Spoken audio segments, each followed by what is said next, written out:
അഗ്നിസാക്ഷിയായിരത്താലി ചാത്തിയൻ ആദ്യാനുരാഗം ധന്യമാകും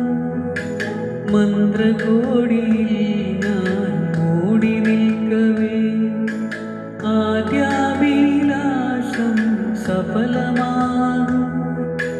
നാലാലറിയെ കൈപിടിക്കും ഇരുനാടകശാലയിൽ